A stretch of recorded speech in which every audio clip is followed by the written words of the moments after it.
शिंदेंच्या सेनेची लोकसभेची पहिली यादी आली होती।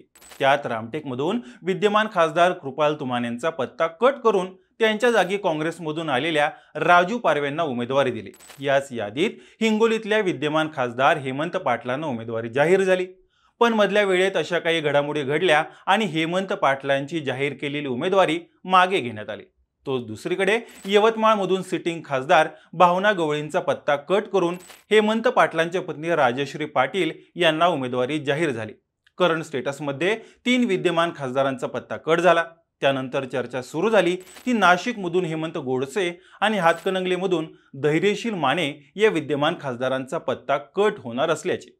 यामुळे होतंय काय तर गेल्या 2 दिवसात माध्यमांमध्ये एकच लाईन रिपीट होते, ती म्हणजे एकनाथ शिंदेंनी भाजपच्या दबावाला बळी पडून उमेदवार बदलले। उमेदवार बदलण्यामागे भाजपला दबाव आहे की तर कोणती कारणं आहेत?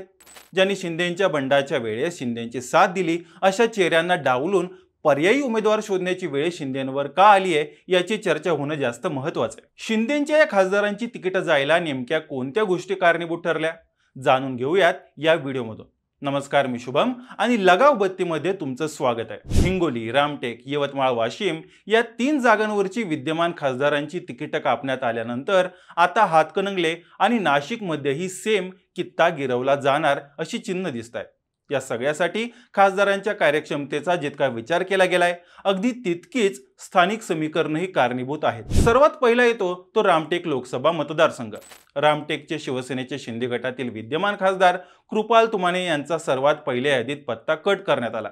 बघायला गेलं तर शिवसेनेच्या तिकिटावर ते मागील 2 टर्म खासदार राहिले आहेत।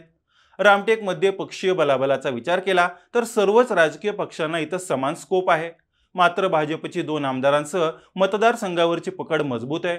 त्यामुळे आधीच शिवसेनेतील फुटीचा फटका बसण्याची शक्यता असल्यामुळे रामटेकमधील शिंदेच्या उमेदवाराला मैदान मारण्यासाठी भाजपची गरज लागणार होतीच। त्यात तुमाने यांच्या विरोधात स्थानिक पातळीवर बरीच नाराजी असल्यानं त्यांच्या विरोधात जनमत असल्याचं बोललं जात होतं।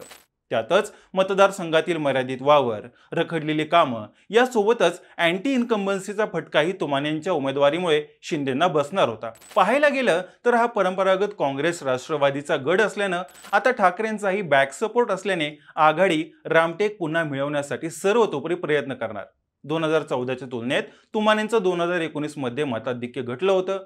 केंद्रात पुन्हा सत्ता मिळवण्यासाठी काँग्रेसला आणि राज्यातील पॉवर पॉलिटिक्स कंट्रोलमध्ये राहावं म्हणून शिंदेंनाही लोकसभेची एक जागा महत्त्वाची आहे। म्हणूनच यंदा तुमानेंचा पत्ता कट होणार अशा चर्चा होत्या। अगदी त्याप्रमाणे तुमानेंचा पत्ता कट करून काँग्रेसचे आमदार राजू पारवेंची आयातवारी करून त्यांना शिंदे गटाकडून तिकीट देण्यात आलं। तुमाने या निर्णयामुळे नाराज असले तरी ते काही बंडखोरीच्या मोडमध्ये दिसले नाही। यावरून त्यांनाही रामटेकच्या मतदारांचं वारं लागलं होतं की काय असं म्हणायला स्कोप उरतो। भाजपने राज्यभरात केलेल्या अंतर्गत सर्वेनुसार रामटेकची जागा ही शिंदेंच्या गटाच्या विद्यमान खासदाराच्या विरोधात जाणार होती। याचाही मोठा इम्पॅक्ट उमेदवार बदलीवर नक्कीच झाला असावा। दुसरा मतदारसंघ आहे तो म्हणजे हिंगोलीचा। हिंगोलीमधून शिवसेनेनं हेमंत पाटलांच्या नावाची घोषणा केली होती, पण या नावाला स्थानिक भाजप पदाधिकाऱ्यांचा विरोध होता। त्यांच्या उमेदवारीवरून भाजप पदाधिकाऱ्यांच्या आढावा बैठकीत गोंधळ झाल्याचे दिसून आलेलं।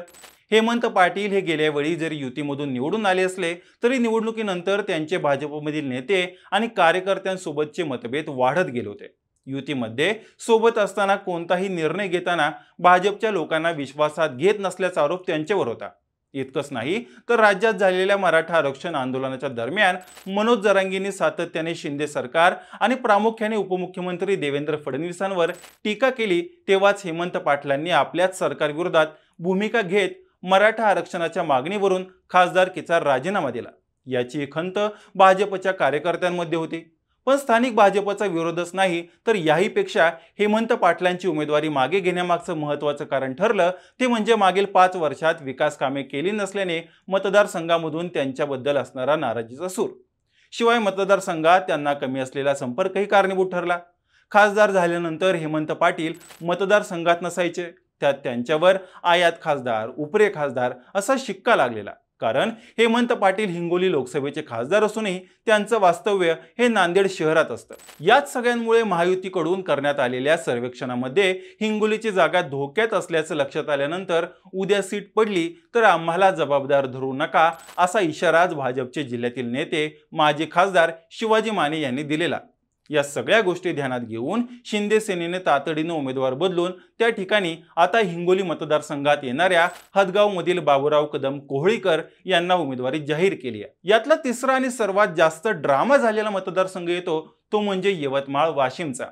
सलग 5 टर्म खासदार असणाऱ्या भावना गवळींचा पत्ता कट होणार हे सगळीकडे बोललं जात होतं। झालंही तसंच। शिंदेंनी या जागेवरून गवळींचा पत्ता कट करून हेमंत पाटलांच्या पत्नी राजश्री पाटील यांना तिकीट देऊ केलं।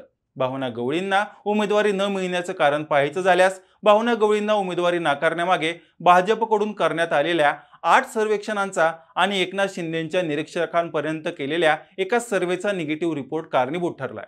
या सर्वेत मतदारसंघातील जनमत भावना गवळींच्या विरोधात असल्याचा अहवाल आला। यातला मेन पॉइंट म्हणजे 5 टर्म खासदार राहिल्यामुळे त्यांच्या विरोधात अँटी इन्कम्बन्सीचे वातावरण असल्याचे यात दिसून आलं। दुसरा पॉइंट म्हणजे एकदा निवडून आल्यानंतर भावना गवळी पुढील 4 वर्ष मतदारसंघात फिरकत नाहीत असं जनमत दिसून आलं। थोडक्यात मतदारसंघातील निष्क्रियता देखील कारणीभूत ठरली। त्यात यवतमाळचे पालकमंत्री संजय राठोड यांच्यासोबत असलेल्या संघर्षामुळे यावेळी मतदारसंघातील बंजारा वोट बँक गवळींच्या विरोधात असल्याचं दिसून आलं। हाच सर्वे भावना गवळींच्या उमेदवारीसाठी मारक ठरल्याचं दिसतंय। त्यातच भावना गवळी या विविध चौकशींच्या फेऱ्यात अडकल्या असल्यानं त्यांच्या प्रचारात देखील महायुतीला अडचण येऊ शकते। हे सगळे मुद्दे लक्षात घेऊन गवळींचा पराभव निश्चित मानला जात होता, त्यामुळेच त्यांचा पत्ता कट झाल्याचं दिसून येतं। गवळींना पर्याय म्हणून हेमंत पाटलांच्या पत्नी राजश्री पाटील यांना तिकीट देण्यात आलंय।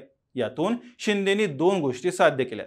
पहिली म्हणजे हिंगोलीतून तिकीट माघारी घेतलेल्या हेमंत पाटलांच्या नाराजीवर इलाज शोधला आणि दुसरी म्हणजे यवतमाळ वाशिम मतदारसंघात राजश्री पाटील यांचं माहेर असल्यानं तसेच मतदारसंघात हेमंत पाटलांच्या गोदावरी अर्बन बँक आणि बचत गटांचं मोठं जाळं असल्यानं ही गोष्ट राजश्री पाटलांना निवडणुकीसाठी फायद्याची ठरू शकते।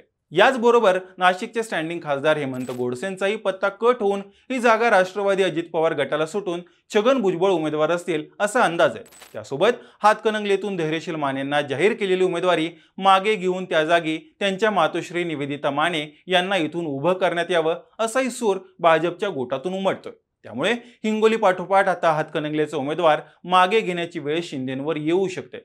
याच हातकणंगले आणि नाशिकच्या बालेकिल्ल्यातल्या राजकारणावर एक वार नजर टाकू। हातकणंगलेबद्दल बोलायचं झालं तर इथून 2019 मध्ये आपल्या पहिल्याच टर्ममध्ये खासदार असणारे धैर्यशील मानेंना जाहीर झालेलं तिकीट काढून घेऊन ते त्यांच्या मातोश्री निवेदिता माने यांना देण्यात येईल असा राजकीय वर्तुळातून उमटणारा सूर धैर्यशील मानेंच्या उमेदवारीला मोठ्या प्रमाणात होत असणाऱ्या विरोधाला महत्त्वाचं कारण ठरलं त्यांनी केलेली काही वादग्रस्त वक्तव्य।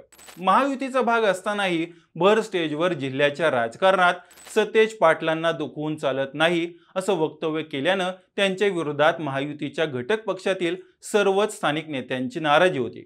आपल्या टर्ममध्ये मानेंनी भाजपच्या पदाधिकाऱ्यांना फारसं महत्त्व दिलं नसल्याचंही समोर आलं होतं। जनतेशी असणारा त्यांचा कनेक्टही तुटला होता। ही सगळी गणितं अजूनही मानेंच्या मायनसमध्ये जाणारी आहेत।